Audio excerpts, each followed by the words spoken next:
네, 안녕하세요. 중수투자입니다. 오늘은 10월 4일이고요. 금요일이고 이제 이번 주 마지막 거래일이었죠. 그래서 시장보다 강했던 종목은이라는 제목으로 영상을 좀 찍어보려고 하고 이노화리스, SOE, RFHNC, 헬릭스미스 이런 종목들이 좀 강해서 얘기를 좀 해보려고 합니다. 며칠 전에 해외 시장이 좀 크게 빠져가지고 오늘 좀 많이 빠지지 않을까 걱정을 했는데 생각보다 많이 빠지진 않았어요. 이제 제조업 위기, 금융 위기 이후의 최악이라는 그런 이슈 때문에 우리나라도 이제 미국 같은 경우 1.8%가 넘게 빠졌잖아요. 그래서 우리나라가 더 많이 빠질 줄 알았는데 제 예상과는 좀 다르게 그 정도 빠지진 않았죠. 주식 투자자들은 그냥 악재를 악재로만 받아들이면 안 되고 또 호재는 또 호재로만 받아들이면 안 된다는 걸 좀 말씀을 드리고 싶어요. 그러니까 무슨 말이냐면 악재는 호재를 부르고 호재는 악재를 부른다라고 뭐 인생 세옹지마라는 그런 사자성어도 있잖아요.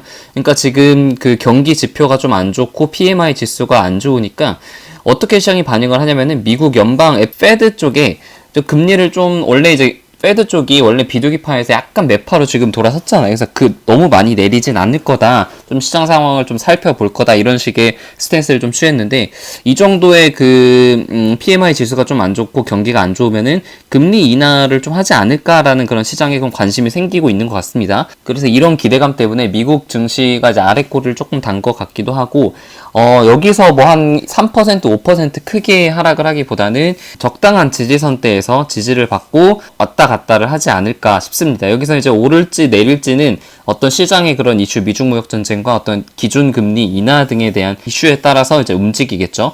우리나라 시장은 이제 코스피 같은 경우는 장 초반에는 조금 좋았는데 결국 윗꼬리를 달리면서 좀 끝났어요. 생각보다 하락은 하진 않았지만 음봉으로 끝나서 아쉬운 장이었고 아직까지는 하락의 그 매도세가 아직은 끝나지 않은 그런 모습입니다. 코스닥도 마찬가지죠. 지금 조정을 받았는데 아직 반등을 완벽하게 하지 못했고 매수세와 매도세가 지금 경합을 벌이고 있는 중이고 여기서 앞으로 이제 미중 무역 전쟁과 기준금리 인하 등의 이슈 등으로 위로 갈지 아래로 갈지 이것도 이제 지켜봐야 될 그럴 아직은 방향성이 정확하게 결정이 된 시장이 아니기 때문에 현금은 무조건 좀 어느 정도 최소한 10에서 20% 이상은 가지고 있어야 되는 장이라고 생각을 하고 너무 무리하게 지금 매수를 다 하지 마시고 아주 매수를 만약에 하시더 저처럼 아주 소량씩 분할 매수로 대응을 하시는 것을 좀 권유를 드립니다.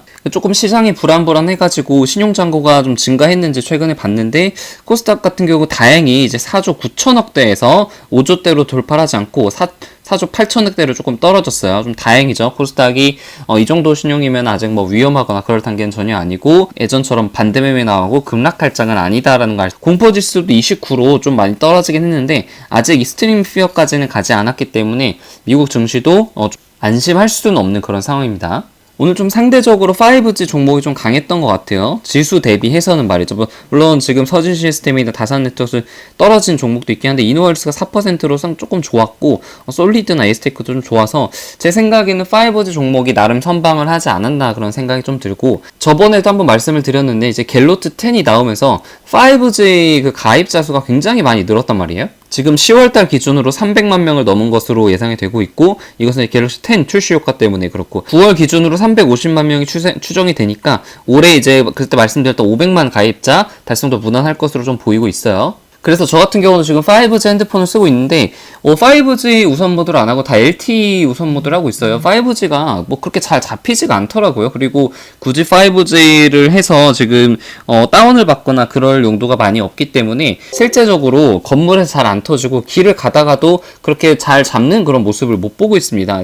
아직 기지국이 많이 깔려야 되는 그런 상황이고 이노월스가 오늘 좀 시장 대비 강해가지고 지금 여기서 이제 쭉 올라갈지 아니면은 여기서 조금 더 조정을 받을지는 모르겠지만 아직까지 시장 분위기를 봐서는 여기서 바로 올라갈 것 같진 않고 조금 더 조정을 받아야 되고 제가 이제 이날 이제 하락할 때만 좀 사가지고 오늘 상승해서 좀 괜찮았는데 여기서 이제 올라갔을 땐 사지 않고 이제 여기서 만약에 조정을 더 받는다면 다시 저점 매수의 기회를 좀 보겠죠. 만약에 그대로 올라간다면 뭐 어쩔 수 없는 거고요. 그래서 상승을 해도 좋고 상승을 해도 좋았고 약간 하락을 해도 좋은 그런 상태입니다. 항상 제가 말씀드리는 거 있잖아요. 그래서 이제 5G 가입자가 지금 350만 명을 넘고 올해 말에 이제 500만 명에 가까워지고 있다 그랬잖아요. 그래서 제가 한번 보여드렸던 그때 LTE 기준으로 가입자 수랑 그 주가 차트를 좀 비교한 그런 그림 있잖아요. 다시 한번 좀 좀 리뷰를 하면은 가입자가 이제 100만일 때 그리고 400만일 때까지 좀 하락을 했습니다. 그러니까 지금 뭐 LTE랑 5G랑 뭐 정확하게 동일하진 않겠지만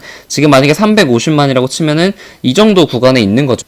조금 더 하락을 할 가능성도 있는 구간이기도 하고 지금 조금 하락을 했다가 상승을 할 수도 있는 그런 구간일 수도 있을 것 같습니다. 그래서 LGU 플러스랑 좀 비교를 해보면은 지금 이제 350만 기준에서 약간 저점에서 올라온 상태죠. 주가 차트를 봤을 때 여기서 약간 하락을 했다가 조금 올라갈 가능성이 제가 봤을 때는 조금 더 많은 것 같고, 근데 이제 아르프가 지금 2분기부터 이제 돌아섰단 말이에요. 그래서 3분기부터는 계속 약간씩은 증가할 가능성이 좀 높은데, 여기서 이제 아르프가 증가를 했기 때문에 여기서 그냥 바로 상승할 가능성도 있겠죠. 그래서 가입자가 빨리 느는 거는 이렇게 통신주들에게 호재고, 기지국이나 뭐 다른 통신 장비주들에서는 크게 호재, 가입자 수 자체가 많아지는 건 크게 호재로 보이는 거는 아니고, 그냥 이게 계속 진행이 되고 있다. 이렇게 빠른 속도로 가입자가 느니까 이 정도 투자 속도는 계속 유지가 될 것 같다 정도로만 이해를 하시면 될 것 같습니다. 그래서 반도체 장비를 좀 보면은 이제 삼성전자, 하이닉스가 좀 괜찮았고, 테스가 5% 이상 굉장히 많이 올랐네요. 다른 장비주들은 이제 코스닥 장비주들은 그냥 그저 그랬는데 원익 IPS는 좀 잘 버텼고, 특별한 이슈는 아닌데 테스가 이제 장비 공급 계약을 공시를 했어요. 29억이니까 매출 대비해서 1%밖에 되지 않아가지고 뭐 그렇게 많은 금액은 아닌데 SK 쪽으로 공급 계약을 했으니까 뭐 이것이 지금 모멘텀을 받아서 오늘 좀 많이 오른 것 같습니다. 그래서 테스 차트를 잠깐 보면은 이것도 이제 다른 반도체 이제 대표 반도체 그런 기업들이랑 차트가 좀 비슷하죠. 전고점을 어느새 이제 뚫었습니다. 전고점을 뚫었고 지지를 이제 잘 받고 나서 박스권을 그리다가 박스권 상단을 지금 터치를 했죠. 그래서 제가 이제 항상 말씀을 드리지만 이렇게 터치를 한다고 해서 여기서 바로 가는 것이 아니라 특히 이제 반도체 주들 같은 경우는요. 이제 터치를 했다는 건 어떤 그 이제 전체적인 산업에 대한 분위기가 좀 바뀌고 있다 정도로 이해를 하시는 게 좋고, 여기서 바로 매수를 하기보다는 약간씩 조정을 받을 때마다 이제 매수를 하는 방법을 좀 권유를 드립니다. 만약에 추가 매수를 하고 싶으시다면요. 저 같은 경우가 지금 이때 이제 원익 IPS도 좀 비슷한 모습이죠. 이제 박스권이었다가 박스권 상단을 터치하고 다행히 이제 아래쪽으로 내려오진 않고 있는데, 저 같은 경우는 이게 아래쪽으로 오히려 좀 잠깐 내려오는 것을 지금 바라고 있거든요. 그래서 아직은 최근에 좀 시장 대비해서 강한 그런 모습이어서 추가적인 매수는 하지 않았는데, 만약에 이제 하락을 한다면 전 추가 매수도 고려를 하고 있는 상황이고, 오히려 약간은 조금은 하락을 하면은 좋겠다라고 그렇게 생각을 하고 있습니다. SK하이닉스가 저번이 아니라 며칠 전에 이제 많이 빠졌는데 그걸 이제 거의 다 좀 되돌렸죠. 되돌리면서 확실히 반도체 쪽이 분위기가 많이 바뀌고 있다라는 것을 알 수가 있습니다. 그리고 경협주를 잠깐 보면은 이제 10월 5일 고위급 정상회담, 그러니까 내일이죠. 내일이니까 저는 한 목요일, 금요일까지는 약간 좀 상승을 하지 않을까 해서 이 전고점을 약간 터치를 하면서 음봉으로 끝나지 않을까 하는 그런 생각을 가지고 있었는데, 이제 어제 시장이 너무 안 좋게 끝나면서 이제 음봉을 그렸고 오늘 좀 하락을 했어요. 그래서 결론적으로 보면은 그 어제 이제 이슈가 나왔을 때, 엊그제 이슈가 나왔을 때 약간 부분 매도를 하는 게 정답이었는데 저는 이때 팔지는 못했고, 다행히 이때 조금 팔아놔가지고 차익 실현은 약간 해서 괜찮긴 하지만 좀 저의 예측은 단기적인 좀 예측은 틀렸고, 일단 지금 상태는 계속 보유하고 있는 상태고, 하락하면은 뭐 더 추가 매수를 하거나 그냥 지켜보는 전략을 가지고 있습니다. 그래서 오늘 포트폴리오 보면은 지수가 뭐 그렇게 좋진 않았지만 저도 이제 나쁘지 않았던 것 같아요. 현대일리베이터는 좀 많이 하락을 했지만 이노알스가 좀 올라주면서,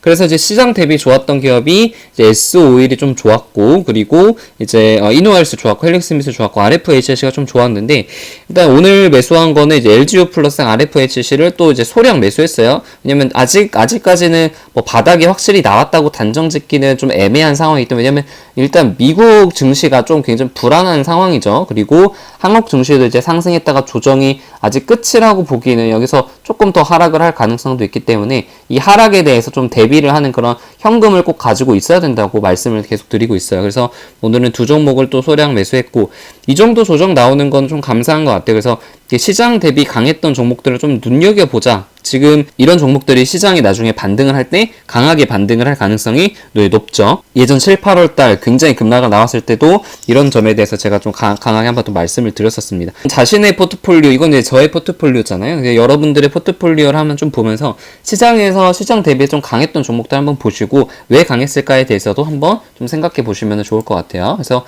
오늘은 영상 좀 간단하게 여기서 마치고요. 주말에 그 고평가 저평가 시리즈로 해서 한 2편 정도 올릴 예정입니다. 부탁드리니까 구독이랑 좋아요 눌러주시면 감사드리겠습니다. 이상입니다.